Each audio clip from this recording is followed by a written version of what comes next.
Excuse me ma'am, আমি doctor দেখাবো। আপনার স্লিপ আছে? আমি শু পরে আসছি, স্লিপ না। আমি বুঝাইতে চাইতেছি অ্যাপয়েন্টমেন্ট স্লিপ। না, ওইটা আমার নেই। কেন, ওইটা ছাড়া ডাক্তার দেখাতে পারবো না? ওয়েট, মাত্র 65 কেজি। মানে? কেন, আপনি তো মাত্র জিজ্ঞেস করলেন আমার ওয়েট, তাই আমি বললাম।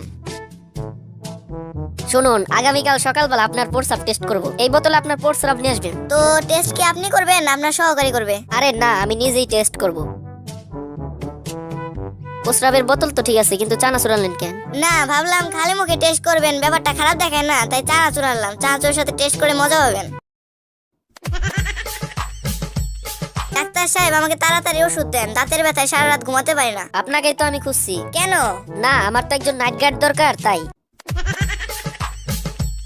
ডাক্তার সাহেব, আমার প্রস্রাব হয় না, জ্বালা পোড়া করে। মেশিন নষ্ট হয়ে গেছে, পাল্টাইতে হবে। কি বলেন ডাক্তার সাহেব, এটা কেমনে সম্ভব? আরে, যে মেশিন দিয়ে আপনার টেস্ট করব সেটা নষ্ট হয়ে গেছে। আচ্ছা, আপনার খাবার সবসময় ঢাকা রাখবেন। ঢাকা তো অনেক দূরে, কুমিল্লায় রাখলে চলবে? আরে, আপনার কি খবর? এখন কেমন আছেন? কোনো সমস্যা হচ্ছে না তো? না, কোনো সমস্যা হচ্ছে না, তবে হয়েছে কি, এখন দম নেওয়ার সময় আর ছাড়ার সময় বুকের ভেতর টিকটিক শব্দ করে। তাই তো বলি, আমার এত দামি ব্র্যান্ডের ঘড়ি কোথায় গেল? আচ্ছা ডাক্তার সাহেব, আপনি কি সত্যি বলতেছেন আমি চশমা নিলে পড়তে পারবো? নিশ্চয়ই, কেন পারবেন না? আমি তো আগে পড়তে পারতাম না, যাক, চশমা নিলে তাও পড়তে পারবো। ডাক্তার সাহেব, আমাকে কুকুরে কামড়েছে। আপনি কি জানেন না, আমার রোগী দেখার সময় বিকাল 4টা থেকে রাত 8টা পর্যন্ত? আমি তো জানি, কিন্তু ওই হতচ্ছাড়া কুকুরটা তো আর জানে না। ডাক্তার সাহেব, আমার একটা অদ্ভুত রোগ হয়েছে। তার রোগটা কিরকম? আমি অল্পতেই রেগে যাই। ব্যাপারটা একটু খুলে বলুন তো। হারামজাদা, তোর আর কয়বার খুলে কইতে হইব? ডাক্তার সাহেব, আমার পায়ে ব্যথা পাইছি। আচ্ছা, তাহলে এই মলমটা আপনি যেখানে ব্যথা পেয়েছেন সেখানে লাগাবেন। ব্যথা তো যায় নাই। তা মলমটি আপনি কোথায় লাগিয়েছিলেন? খাটের কোনায়। মানে? কেন, আপনি তো বলেছেন যেখানে ব্যথা পেয়েছি সেখানে লাগাতে। মনে হয় ওষুধটাই কাজ করেছে। আজ আপনার কাশির আওয়াজটা বেশ ভালো ঠেকছে। ভালো তো হবে, কাল সারা রাত জেগে কাশির প্র্যাকটিস করেছি না।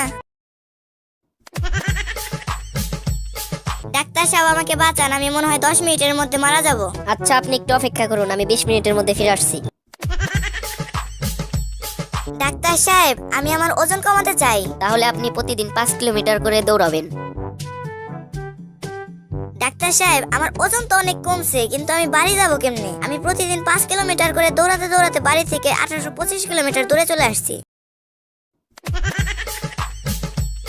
ডাক্তার সাহেব, আমার পেটে অনেক গ্যাস, কিন্তু ভালো দিকে যে আমার গ্যাসে কোনো গন্ধও নেই, শব্দও নেই। এখানে বসে আমি 15-20 বার গ্যাস ছেড়েছি, কিন্তু কেউ টেরই পায়নি। এই ওষুধটা খান, আর 1 সপ্তাহ পরে আসবেন।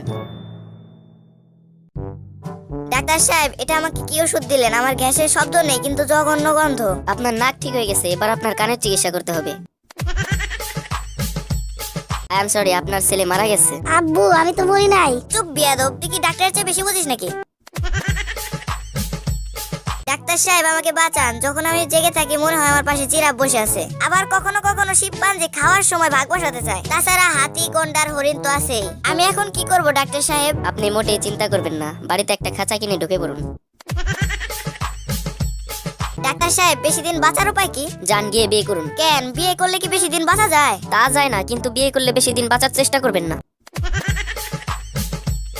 আচ্ছা ডাক্তার সাহেব, দুনিয়াতে এত চিহ্ন থাকতে আপনার প্লাস কেন বেছে নিলেন? দেখুন, রোগী মোরগ বাবাসুক, ডাক্তারের পকেট তো সবসময় প্লাসই থাকে।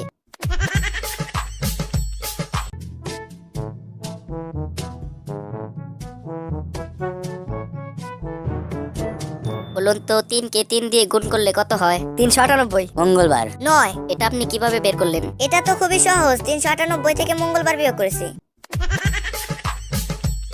এখানে বসেন, আমি আপনার পরীক্ষা করব। আমার প্রস্তুতি নাই, আমি পরীক্ষা দিতে পারবো না। আরে, এটা ওই পরীক্ষা না তো, আমি আপনার রক্ত পরীক্ষা করব। আমি আপনাকে কিছু ওষুধ লিখে দিতেছি, ওষুধগুলো আপনি প্রতিদিন 1 চামচ করে খাবেন। ডাক্তার সাহেব, খালি ওষুধ খাইলে চলবে না, চামিচ খাইতে তো অনেক কষ্ট হইব। যান, এখান থেকে বের হন। এক্সকিউজ মি, ফিসটা দিয়ে যান। আমি কি পরীক্ষা দিছি নাকি যে ফিস দিব?